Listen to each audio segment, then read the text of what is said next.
And we're back. We're back. So, to go along with Bishop Eaton's message, I wanted to share something that was sent out by some Black medical students at Michigan Medicine. It was kind of targeted at Michigan Medicine, the place that I work, but it rings true across all segments of the society and everything. And the thing that I've been hearing so much of late, in all the conversation that's going on about George Floyd and police violence against people of color and institutional racism, all of that, what I keep hearing from people of color is that what they want from their allies, people like Wayne and I, for instance, they want us to hear them, to hear their voices and to hear their pain. And I think this letter that I'm going to read really conveys that. So rather than me talking any more than I usually do, let's hear the words of some of our brothers and sisters of color.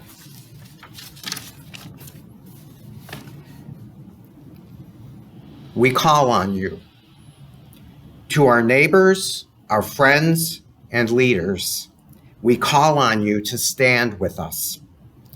We call on you to feel our frustration and fear. We call on you to see our truths and tiredness. To the ones we meet on the streets, those who teach us, those who help us when we are lost, we call on you to stand with us. We call on you to feel our pain. We call on you, the educated and the church, to break the silence, to challenge the system, to change the system.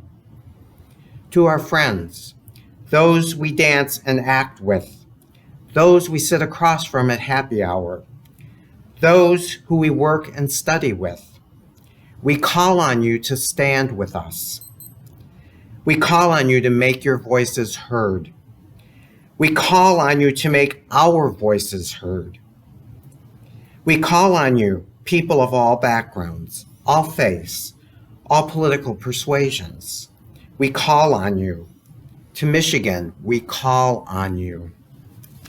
We call on you because once again, our fears, frustrations, and truths have come into the purview of society. Our realities and grievances have been put on full, undeniable display. The ravages of COVID-19 on the Black community are a consequence of a deeper racial inequality within our society. The unjust lynchings and brutality towards the Black community are the consequences of a relentless institutional oppression from a system that was not built to see us. This, of course, is nothing new. This oppression has long been a part of America's history and is the foundation of the structures and the institutes we follow. Your Black colleagues, your neighbors, your loved ones carry the omnipresent fear and mental burden of not being fully seen as human. We walk the streets, always ensuring that our IDs are readily available to reassure both you, the police, and ourselves that we really belong.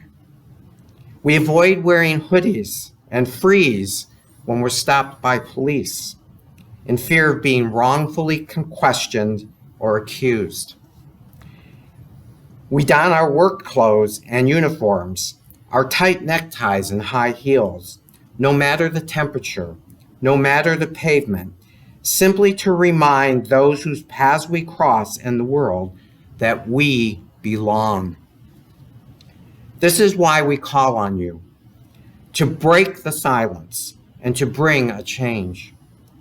We call on you to stand with us, to finally see us, to finally hear us, to finally walk with us. We invite you, our leaders, our community, our fellow citizens, to join us, show your support, and advocate for change. We must commemorate the lives lost. I found that pretty powerful. And so we're going to take a couple minutes now to do exactly what the letter asks, which is to commemorate some of the lives of the lost, because their names need to be said and they need to be heard. So we'll say a few of these names and we'll ring a bell.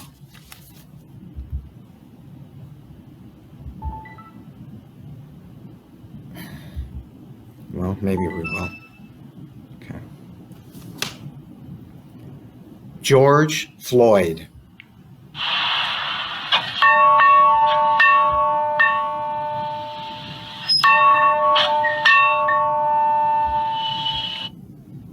Breonna Taylor.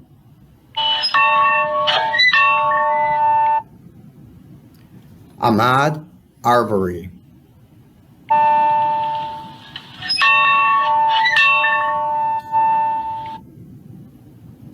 Tony McDade.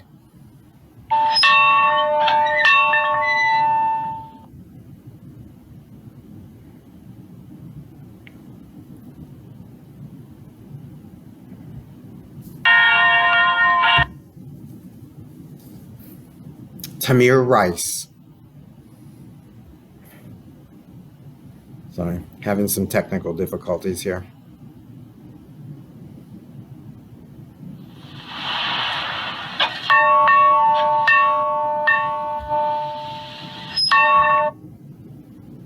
Sandra Bland.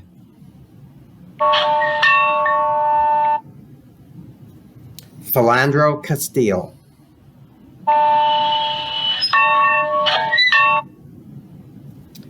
Eric Garner. And all the victims of killing and violence perpetrated by the police. And I want to share this with you. I don't know that you're going to be able to see it really well, but this is a list of just victims of police violence and murder in recent time. And it's not really necessary for you to be able to read all the names, but I want you to see this list and how long it is. And all of these people's names need to be remembered, and they need justice.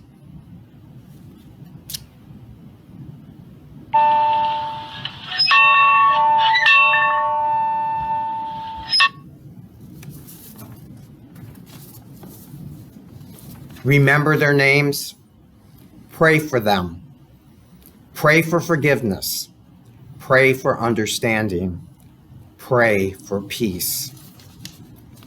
Let's have a word of prayer. Oh God, we confess that the sin of racial hatred and prejudice distorts your divine plan for our human lives. You created us in divine likeness, diverse and beautiful. In every person, every race is your image. But too often we fail to recognize your image in all. Forgive us. You created us in divine freedom to be free. In every decision, every choice is your possibility of justice.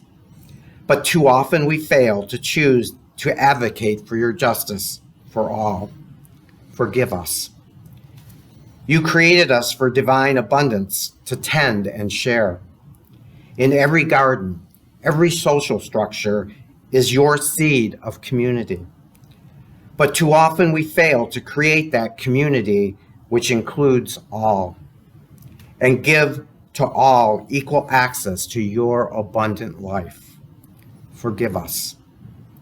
Forgive us. Open our eyes to distinguish good from evil. Open our hearts to desire good over evil. Strengthen our wills to choose good over evil, so that we may create among us your beloved community. Amen. Amen. So now there'll be a little break for a song that you'll all recognize, sung by Mahalia Jackson, who many of you will know. It's very moving, I think. So enjoy.